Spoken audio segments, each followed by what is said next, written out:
Back for part 3 of K2 serial number 1740, the one with no spot and no side tone. So what I found was a cut trace, and I couldn't quite tell if it was malicious, accidental, or on purpose. But after looking around a little bit, I think it's actually part of somebody's mod, maybe a failed attempt or a misguided cut, because I found a cut trace on pin 25 to the gate of Q5, which is how the side tone gets out of the MCU and into the audio chain. So I took a piece of a LED lead and tinned it and used it kind of like a surface mount part, and it is right there. So that allows me, I hope, to get continuity. So we'll back up and use the Klein over there and see if we have success. So here's 21, 22, 23, 24, 25, and here's the gate of the fat Q5. Oh, and now we have connectivity where we had none before. So that's good.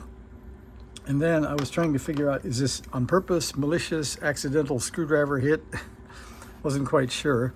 But then as I was looking around after the repair, I found a second one. So I found that it was here on C24. You can see this cut right there. So I started to clean it because I was going to repair it. And then, watch your eyes, I'm going to flip it over. You can see that they've actually jumpered in this cap to, they jumpered in this 47K resistor from the same 2 points that were cut. And I'll show you what that amounts to on the schematic. So we'll get those out of the way.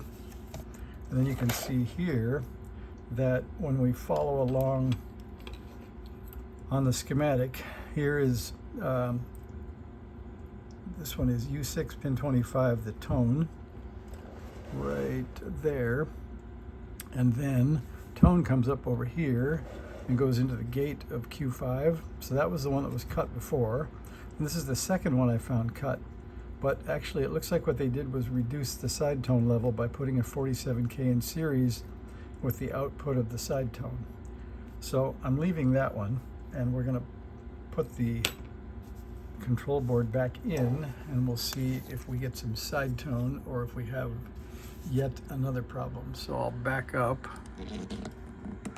There's the view of 1740 with no control panel, so we'll slide that back in. You can see the pins going. There's no guides, just watching the pins to make sure they all hit the holes.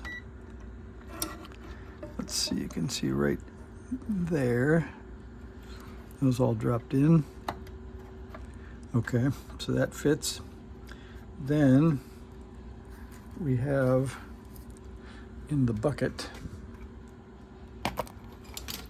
we have our standoff, which goes here.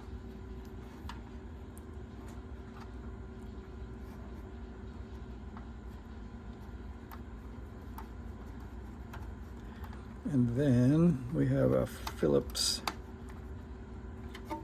goes on the other side. And I think it is this one. And I'll try to get that in there without dropping it. That goes in over there.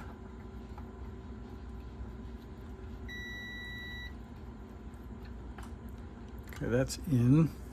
And then because the audio goes through the audio filter, we will try to get this in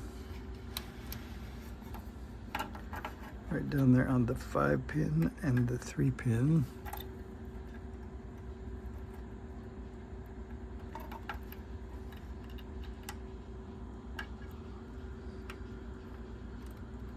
If I can get it to go the right direction. There we go. And we'll keep that screw in there. And that goes into the top of that standoff.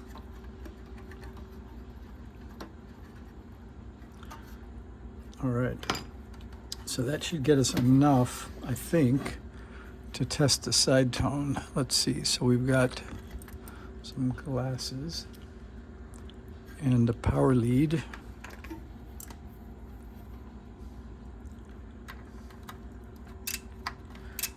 And a keyer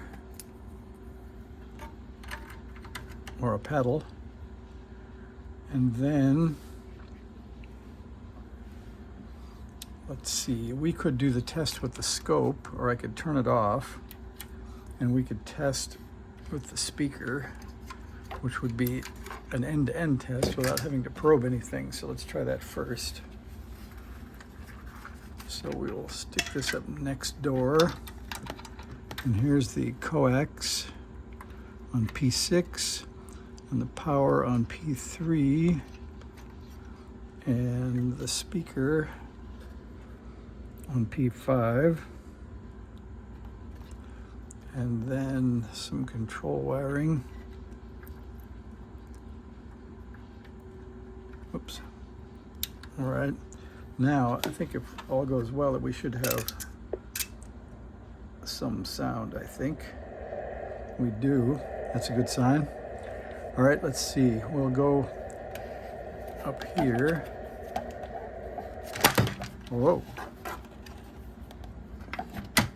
may have just pulled out the speaker wire.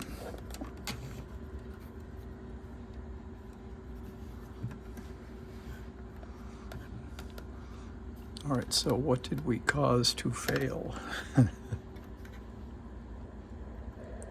I think we're okay. Let's see, we're in preamp, and I guess we could put an antenna on if we really wanted to see something, to see if we've broken anything.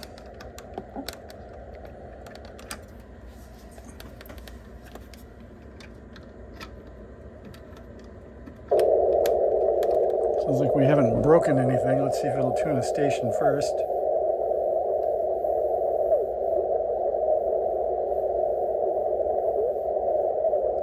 We'll call that sufficient. All right, we'll go back to the dummy load, and then but for a good measure, we'll go into test mode with the Vox switch. Then we'll try a key, but still no side tone. So let me go edit. Side tone levels all the way up. So I guess we do get to probe and figure out where the side tone level went to. So let's see if I can put that bail back down. Okay, then I guess the question is how to let you see what I'm going to probe. So we will check, I think,